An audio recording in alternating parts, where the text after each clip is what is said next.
Physical chemistry का chapter है बेटा, आपका 4th चैप्टर है ये, आपके गैसियस स्टेट। ठीक है, सबसे पहले हम बात करेंगे एग्जाम पॉइंट ऑफ व्यू से। तो अगर हम एग्जाम पॉइंट ऑफ व्यू से बात करेंगे तो आपका मेडिकल में एक क्वेश्चन श्योर शॉर्ट है, आईटी मेंस में एक क्वेश्चन श्योर शॉर्ट है, इससे आता ही आता है।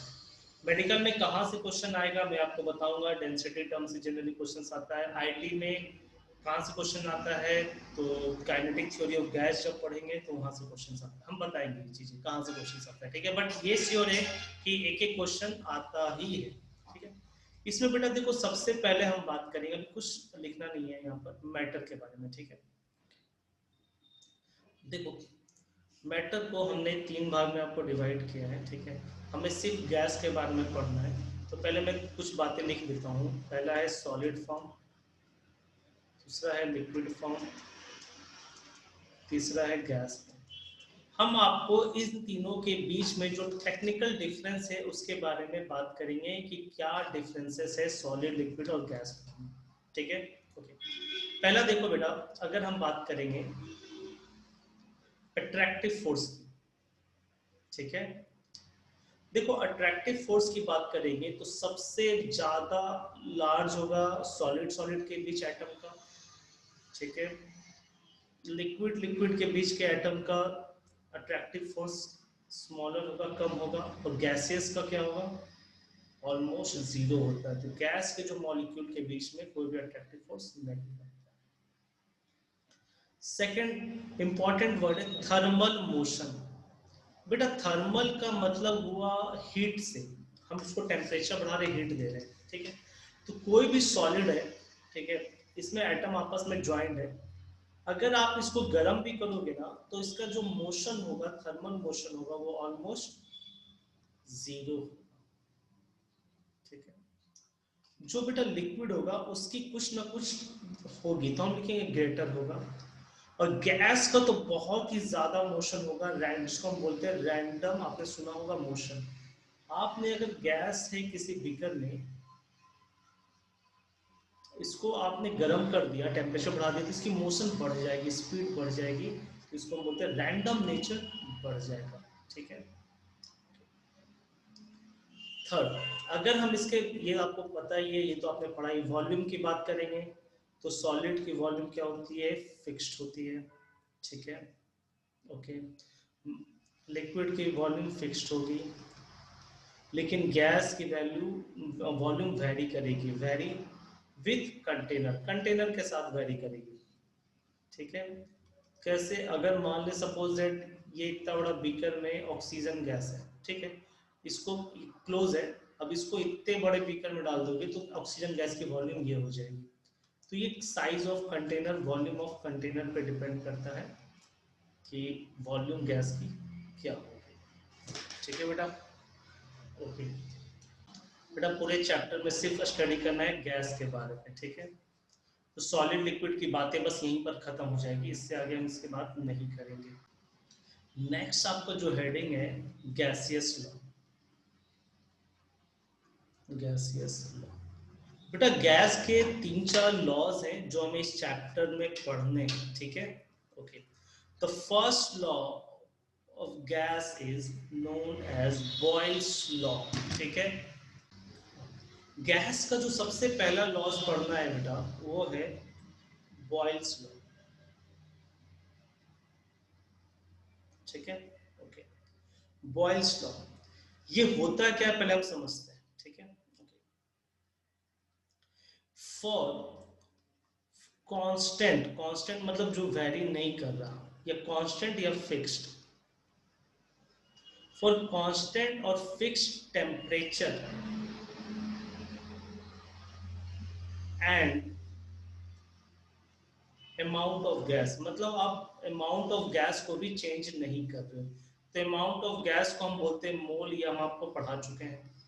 अगर बेटा आपने टेम्परेचर फिक्स कर दिया, मान ले 25 डिग्री सेल्सियस, मोल फिक्स कर दिया, मान लेते हैं गैस, कोई ऑक्सीजन गैस है कोई नाइट्रोजन गैस है 2 मोल, तो उस केस में क्या होगा, ठीक है, the pressure of gas is inversely proportional to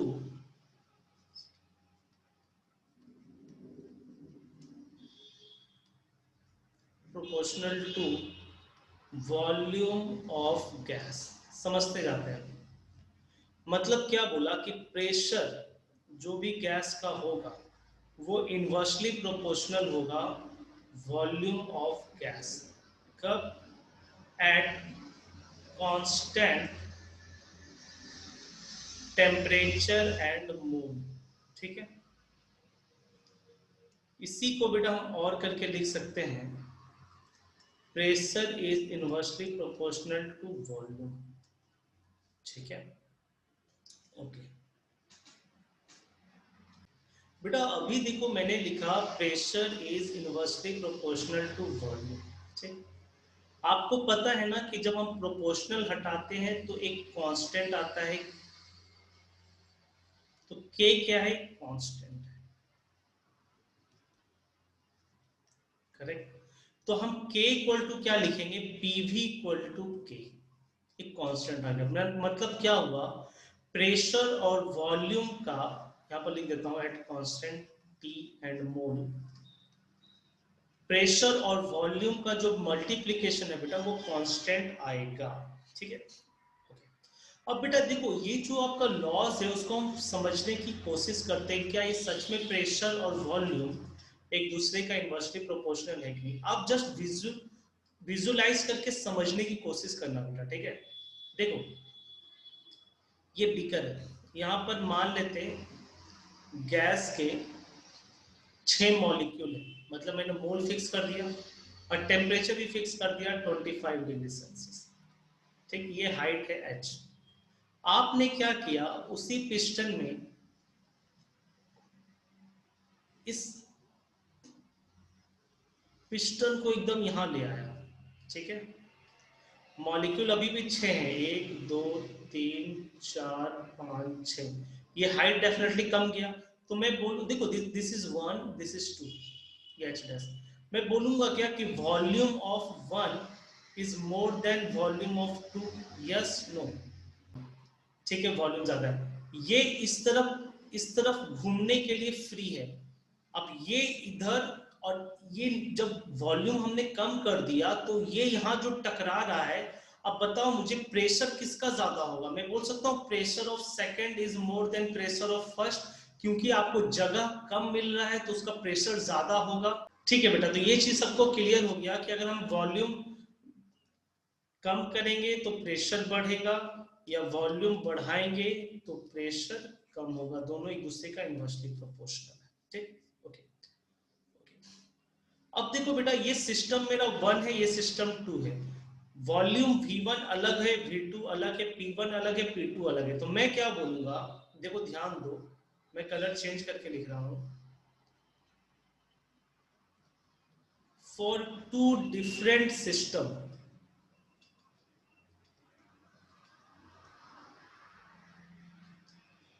अच्छा बेटा मुझे एक बात बताओ, प्रेशर 1 का जो P1 है और V1 है, वो दोनों का मल्टीप्लीकेशन भी K आएगा।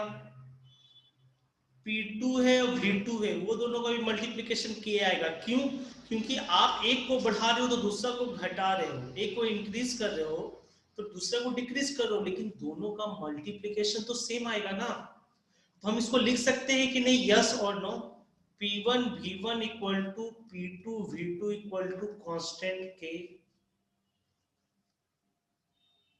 लिख सकते। फॉर टू डिफरेंट सिस्टम बेटा, तो ये आपका एक फॉर्मूला हो गया, P1 V1 equal to P2 V2 equal to K, या फिर P1 V1 equal to P2 V2। समझ में आया? P1 V1 equal to P2 V2। तो ये बॉयल्स लॉ का इक्वेशंस हो गया बेटा।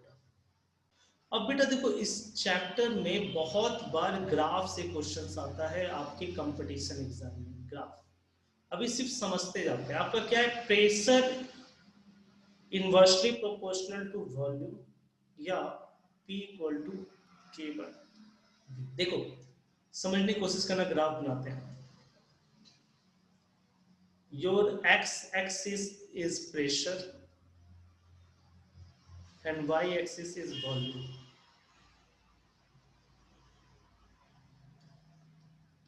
ठीक, ओके। देखो कंसेप्ट क्या है कि जैसे जैसे आप वॉल्यूम बढ़ाओगे प्रेशर घटेगा। ठीक, वॉल्यूम हमारा एक्स एक्सिस है। देखो ये प्रेशर मेरा स्टार्टिंग में ये है, जैसे जैसे हम वॉल्यूम बढ़ाते जाएंगे प्रेशर डिक्रीज होता जाएगा। तो ये आपका ग्राफ है इन्वर्सली प्रोपोर्शनल का, प्रेशर वर्सेस वॉल्यूम। ठीक है, ओके। कब? एक कांस्टेंट टेम्परेचर पे T इक्वल टू कांस्टेंट होगा। अब देखो बेटा ये ग्राफ में दो तीन तरीका से बना सकता हूं। हो सकता है, सेकंड देखना अच्छे से देखना, ये क्वेश्चन पूछा जाता है प्रेशर वॉल्यूम का। मान लेते आपने टेम्परेचर रख दिया 25 डिग्री सेल्सियस, इस पे पूरा रिएक्शंस कर रहे हो, pressure PV equal to constant K. आपने टेम्परेचर 50 डिग्री कांस्टेंट रखा। मान ली किसी बच्चे ने, नंदिनी ने बोला कि सर हमको 25 डिग्री कांस्टेंट टेम्परेचर पे रिएक्शन करना है, उसका ग्राफ बनाइए। तो पूरा ग्राफ मैंने ये बना दिया। ठीक है, 25 डिग्री सेल्सियस। मान लेते हर्ष ने बोला नहीं सर हमको 50 डिग्री टेम्परेचर में करना है, उसका ग्राफ बनाइए। पीवी तो कांस्टेंट होगा ही, लेकिन ग्राफ क्या होगा, सेम ग्राफ थोड़ा ऊपर उठ जाएगा। ठीक है, मान लेते किसी बच्चे गणेश ने बोला सर 75 डिग्री टेम्परेचर पे करना है पीवी का डायग्राम, तो ये ग्राफ थोड़ा और ऊपर उठ जाएगा। ये 50 है और ये 75 है। मतलब क्या कि आपको कांस्टेंट टेम्परेचर रखना है। ऐसा नहीं कि 25, 26, 27 वैरी कर रहा है, नहीं, 25 मतलब फिक्स, 50 डिग्री मतलब फिक्स, 75 डिग्री मतलब फिक्स। मतलब हम क्या बोल रहे हैं कि अगर हमने कांस्टेंट टेम्परेचर T1 रखा, T2 रखा, T3 रखा, तीनों पे पीवी डायग्राम बना रहे हैं, तो मैं बोल सकता हूं कि नहीं, यस और no, T3 is greater than T2 is greater than T1। ये क्लियर है सबको? ये बेटा दो ग्राफ है। ठीक है, इससे क्वेश्चंस आ चुका है जिसको मैं रेड टिक कर रहा हूं, इससे क्वेश्चंस आपके आ चुके हैं। इस टाइप का कॉम्बिनेशन दे देगा और सॉरी T3 कर देगा, T2 कर देगा, T1 को बढ़ा देगा, चार कॉम्बिनेशन दे देंगे। ठीक है, आपको पूछेगा कौन सा सही है, तो ग्राफ जितना ऊपर जाएगा उसका टेम्परेचर बढ़ता चला जाएगा। तो ये कंसेप्ट हो गया दो ग्राफ। थर्ड ग्राफ की मैं बात कर रहा हूं, मैं उम्मीद करता हूं मैं आपको 2 मिनट का टाइम दूंगा। ठीक है, कि थर्ड ग्राफ आप खुद बनाने की कोशिश करो। जस्ट मैं आपको एक्स एक्सिस और वाई एक्सिस लिख रहा हूं। आपका वाई एक्सिस से P इंटू वी और एक्स एक्सिस से P। ठीक है, इसका ग्राफ ड्रॉ करना है। ये बहुत अच्छी बात बताया कि प्रेशर वॉल्यूम का मल्टीप्लिकेशन कांस्टेंट होगा बेटा, तो उसको प्रेशर के साथ बनाओ या वॉल्यूम के साथ, मैं कुछ भी पूछ सकता था। दोनों के केस में ये graph parallel to x axis है। ठीक है, बढ़िया। यूनिट कन्वर्जन एकदम अच्छे से सीखना बेटा इस चैप्टर में, क्योंकि इस चैप्टर में यूनिट पे ही दिक्कत होगा। सबसे पहले हम बात करेंगे प्रेशर और उसके यूनिट की। Pressure and its unit, pressure and its unit. बेटा देखो हम बात करेंगे पहले प्रेशर क्या होता है, हम आपको ये समझाने की कोशिश करेंगे। हम देखो गैस मॉलिक्यूल, हम आपको डेफिनेशन पे नहीं जाएंगे pressure force per unit area, no. हम कंसेप्ट समझेंगे कि गैस का प्रेशर मतलब क्या। ठीक है, थोड़ा बहुत अगर आपको याद आएगा तो ये हमने, याद है जब मैंने कैथोड रे के बारे में बोला था लो प्रेशर, वहां थोड़ा सा बताया था, यहाँ अच्छे से क्लियर हो जाएगा। ठीक है, ओके। देखो बेटा ध्यान देना, यहाँ पर सपोज दैट गैस के मॉलिक्यूल है, प्रेशर ऑफ द गैस क्या होता है समझा। देखो आपको अभी मैंने स्टार्टिंग किया चैप्टर से कि गैस के जो पार्टिकल होते हैं वो रैंडम मोशन होते हैं, वो घूमते रहते हैं। तो अब समझना, मान लेते ये गैस के पार्टिकल मैंने 5 बनाए, ये पार्टिकल बेटा देखो इस वॉल से स्ट्राइक करेगा, तो इस जब और क्या करेगा, साथ ही साथ ये पार्टिकल हो सकता है किसी दूसरे पार्टिकल से भी स्ट्राइक करे। तो जब भी ये स्ट्राइक करेगा तो कुछ ना कुछ फोर्स लगाएगा, भले वो फोर्स बहुत ही कम हो। तो ये फोर्स लगाएगा कौन, पार्टिकल। ओके, और इस पार्टिकल का अपना साइज है। तो इसका अपना बेटा एरिया भी होगा, ठीक है। तो फोर्स पर यूनिट एरिया जो एक पार्टिकल का निकालेंगे ना, वही होगा pressure due to one particle. अब अगर मान ले इसमें 5 पार्टिकल है या 50 पार्टिकल है या 2 मोल पार्टिकल है, तो हर पार्टिकल स्ट्राइक करेगा, उसका अपना एरिया होगा, तो वही फोर्स पर यूनिट एरिया, यही होता है प्रेशर ऑफ द गैस। ये जो टकरा रहा है और आपस में जो टकरा रहा है, ये दोनों मिला करके क्या होता है, प्रेशर ऑफ द गैस। तो आपको अगर मैं बोलूंगा कि प्रेशर ऑफ द गैस का मतलब समझ में आ रहा है, अब ये हम बोल सकते हैं कि हाई प्रेशर का मतलब ये हुआ कि पार्टिकल आपके ज्यादा हैं, भरे पड़े हैं, और लो प्रेशर का मतलब ये हुआ कि पार्टिकल कम है। हाई प्रेशर क्योंकि हाई ज्यादा पार्टिकल है तो ज्यादा स्ट्राइक करेंगे चारों तरफ, कम पार्टिकल है कम स्ट्राइक करेंगे। तो प्रेशर ऑफ द गैस, तो कंसेप्ट क्लियर हो गया कि जो पार्टिकल स्ट्राइक करते हैं वॉल में और कंटेनर कंटेनर के वॉल पर और itself, that is known as the pressure of the gas। यहाँ पर मैं लिखना चाहूंगा, प्रेशर तो बता दिया, pressure of gas is the force up to which gas particle strike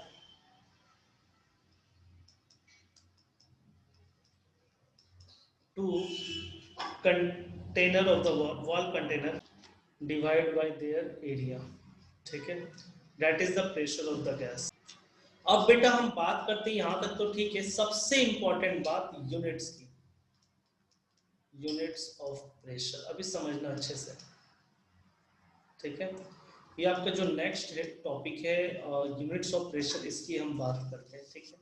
और आज के बाद ये याद रखने वाली बात है आपका, देखो बेटा एक एसआई यूनिट जो होता है वो आपको पता है न्यूटन पर मीटर स्क्वायर, ठीक है। इसकी यूज यहाँ नहीं पड़ेगी केमिस्ट्री में, वो फिजिक्स में यूज पड़ती है। यहाँ यूज पड़ सकता है पास्कल की, ये भी आपका एसआई यूनिट है, ठीक है। ये दोनों एसआई।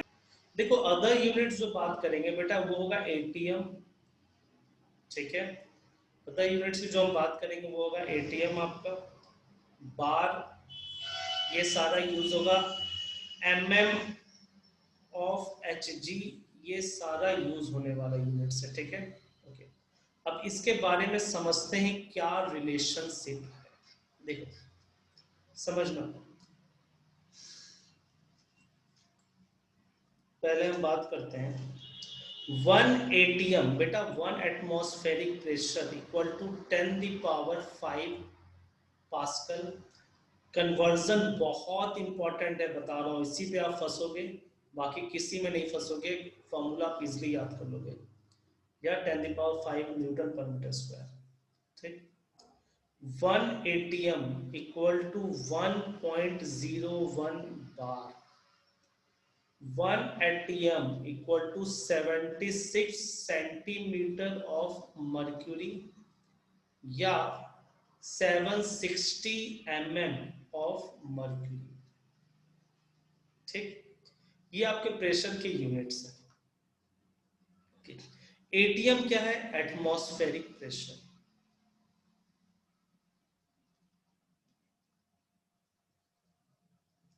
ठीक है। ओके, एक और होता है 1 एटीएम इक्वल टू 760 टॉर।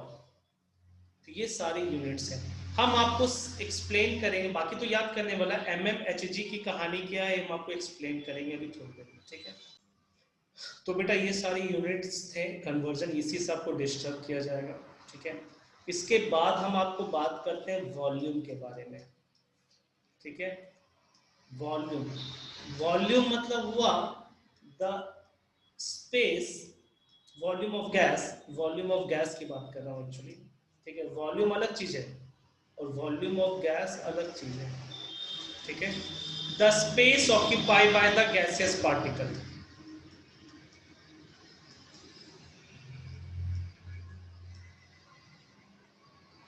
अच्छे समझ लेंगे, और भी इंपॉर्टेंट चीज है, ठीक है। जैसे ये गैस के पार्टिकल इस बीकर में फैले हुए हैं, ठीक है। अगर ये 3 डायमेंशनल बीकर है, इसका कुछ ना कुछ इस टाइप का 3 डायमेंशन है, इसका कुछ ना कुछ लेंथ होगा, ब्रेथ होगा, इसका कुछ ना कुछ हाइट होगा, ये तीनों को मल्टीप्लाई कर देंगे तो वॉल्यूम आ जाएगा, वॉल्यूम ऑफ गैस, जितना जगह वो लेता है। ठीक है, वेरी इंपॉर्टेंट है यूनिट्स ऑफ वॉल्यूम। बेटा देखो, इसका जो एसआई यूनिट है ना, मैंने बताया लेंथ, ब्रेथ और हाइट, तो इस सब जो एसआई यूनिट होती है वो मीटर मीटर मीटर होती है, तो एसआई यूनिट वॉल्यूम का याद रखना आज के बाद, मीटर क्यूब। ठीक है, अब हम अदर्स यूनिट की बात करते हैं जो आपको इस चैप्टर में देखे जाएंगे, वो होगा सेंटीमीटर क्यूब, वो आपको हो सकता है लीटर, वो हो सकता है एमएल, ये सारे यूनिट आपको देखे जाएंगे इस चैप्टर में। अब हम इसका कन्वर्जन देखते हैं। देखो, वन, बेटा आप ये याद रखना, आपको सबसे आसान है, 1 लीटर इक्वल टू 1000 ml, और 1 ml इक्वल टू 1 cc या सेंटीमीटर क्यूब। आप किसी का भी कन्वर्जन कर सकते हो। ठीक है, किसी का भी कन्वर्जन कर सकते हो अगर आपने ये याद रखा। जैसे 1 लीटर इक्वल टू, यहाँ डेसीमीटर क्यूब भी हो कहीं कहीं रहता है, इक्वल टू 1 डेसीमीटर क्यूब। तो ये आपके यूनिट्स के कन्वर्जन है, इसे आप याद रखेंगे एवरीबॉडी। चलो क्वेश्चंस लिखना स्टार्ट कर दो। फर्स्ट क्वेश्चन इस चैप्टर का हम कर रहे हैं। ठीक है, okay, calculate the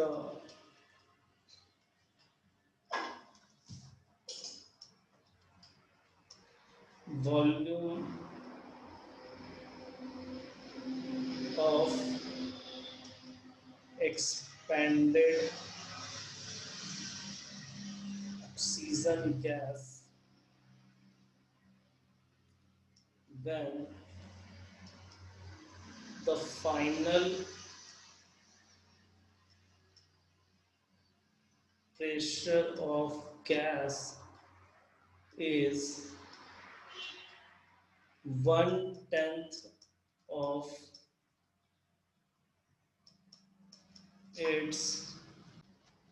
its initial pressure. The initial volume is 200 ml. चलो बेटा इसका सॉल्यूशन देखते हैं। ठीक है, आपको देखो बेटा, सुनो एक चीज और, ये फिजिकल केमिस्ट्री का क्वेश्चन है। फिजिकल केमिस्ट्री का जब भी क्वेश्चंस आएगा, आपको क्या करना है, पहले इनिशियल डाटा लिख लेना। जब तक डाटा नहीं लिखोगे समझ में नहीं आएगा। Calculate the volume of expanded gas, मतलब आपसे वॉल्यूम पूछ रहा है एक्सपेंडेड। इनिशियल वॉल्यूम दे दिया है 200 ml, मतलब डेफिनेटली आपसे जो पूछ रहा है वो V2 पूछ रहा है। और आपको दिया P2 क्या है, 1/10 ऑफ P1। ठीक है, तो P1 को अगर P मान लो तो P2 हो जाएगा 1/10 ऑफ P। तो चलो, अब आपका फॉर्मूला क्या है, P1 V1 equal to P2 V2।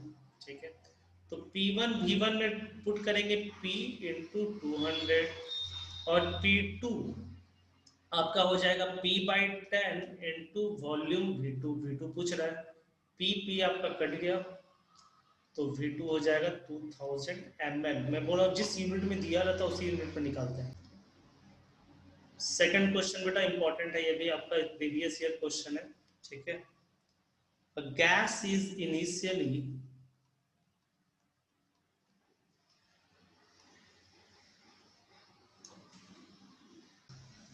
what will be the pressure required। देखो बेटा क्वेश्चन क्या है, गैस इनिशियली 1 एटमॉस्फेरिक प्रेशर है, to compress its 1/4 of its volume, उसको 1/4 ऑफ इट्स वॉल्यूम में कंप्रेस कर दिया गया। तो बताओ कितना प्रेशर रिक्वायर्ड होगा। ये बेटा चार ऑप्शंस है। फिर बेटा उसी तरह करना है कि देखो इनिशियल प्रेशर मतलब आपको P1 दे दिया है 1 एटमॉस्फेरिक प्रेशर। ठीक है, to compress to its 1/4 of its initial volume. V1 अगर V है तो V2 हो जाएगा V/4।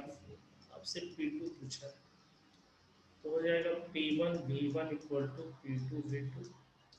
तो 1 into V equal to P2 into V/4। V cut गया, तो P2 आ जाएगा 4 atm। The answer is D. चलो बेटा, अब बॉयल्स लॉ के बाद नेक्स्ट जो सेकंड लॉ आपको पढ़ना है गैस का, जो सेकंड लॉ है वो है Charles law. Next Charles law, ये क्या होता है समझते हैं। बॉयल्स लॉ में आपने जो फिक्स किया था वो था आपका टेम्परेचर और मोल, ठीक है। इसमें जो फिक्स करेंगे, कांस्टेंट करेंगे, तो क्या होगा, एट कांस्टेंट प्रेशर, कांस्टेंट या fixed pressure and amount of gas. तो अमाउंट ऑफ गैस मतलब क्या हो गया, मोल। जब आपने प्रेशर को कांस्टेंट कर दिया और mole of the gas constant कर दिया, तब क्या होगा, द वॉल्यूम ऑफ गैस, जो भी वॉल्यूम ऑफ गैस होगा, इज डायरेक्टली प्रोपोर्शनल टू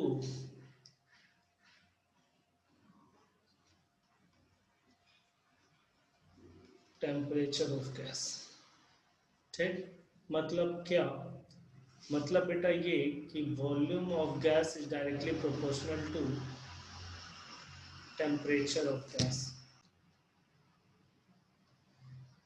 कब, एट कांस्टेंट पी एंड मोल।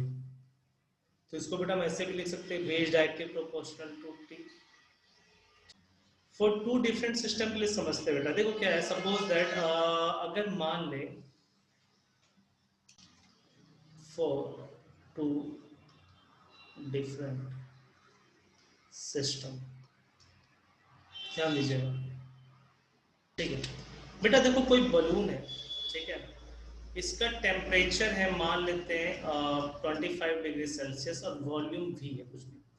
आपने क्या किया कि इसको कुछ ना कुछ बर्न कर किया हो, लकड़ी वुड कुछ बर्न कर रहे हो, तो इसका टेम्परेचर बढ़ करके मान लेते हैं 50 डिग्री हो गया।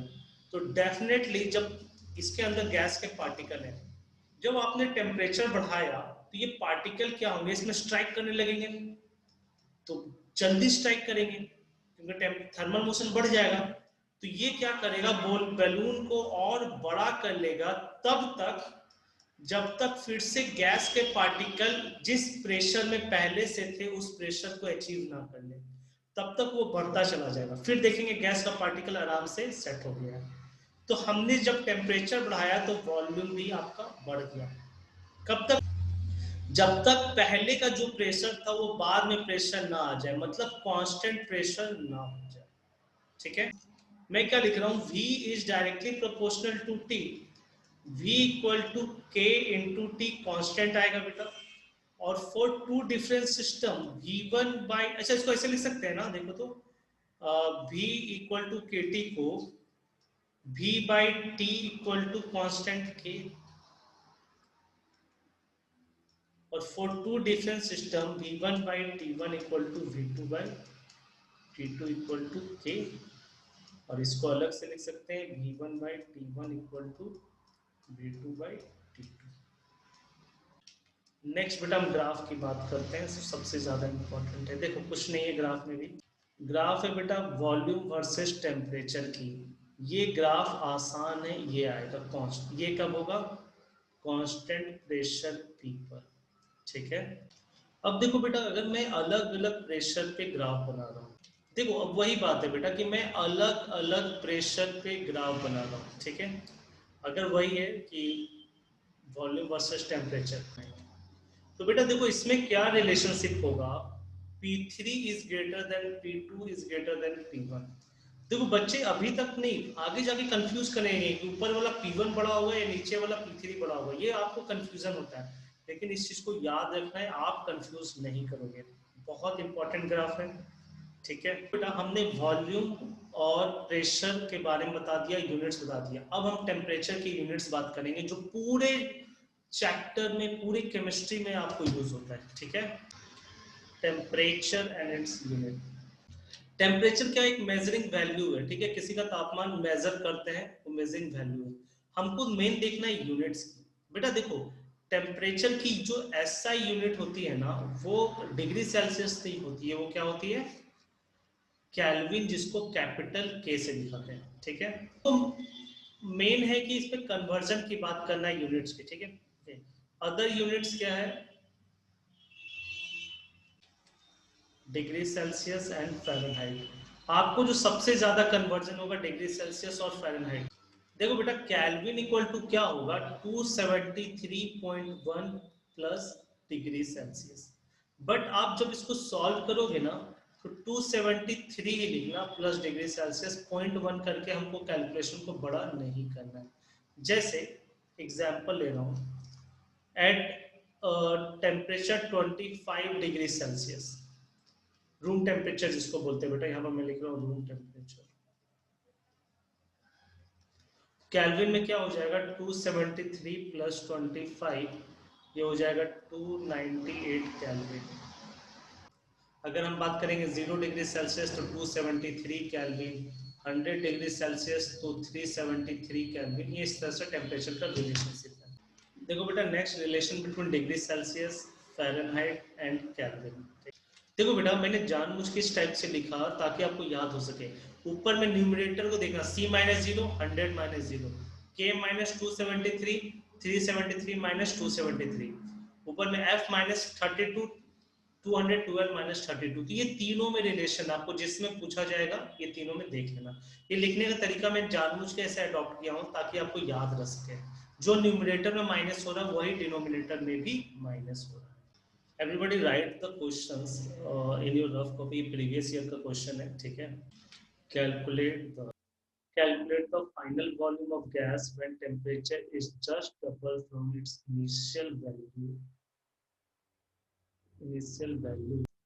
and initial volume of gas is V। देखो बेटा आपका ये क्वेश्चन बहुत अच्छा था। आप पहले देखो इनिशियल टेम्परेचर क्या है, T1 आपका, T T1 टेम्परेचर है बेटा आपका T, ठीक। T2, ठीक है, जस्ट डबल करने को बोला है, ठीक। T1 हो जाएगा बेटा T प्लस 273, T1 हो जाएगा T प्लस 273, क्योंकि हमें कैलविन में बनाना है। T2 हो जाएगा 2 इंटू टी प्लस 273, ठीक। और V2 आपसे पूछा जा रहा है।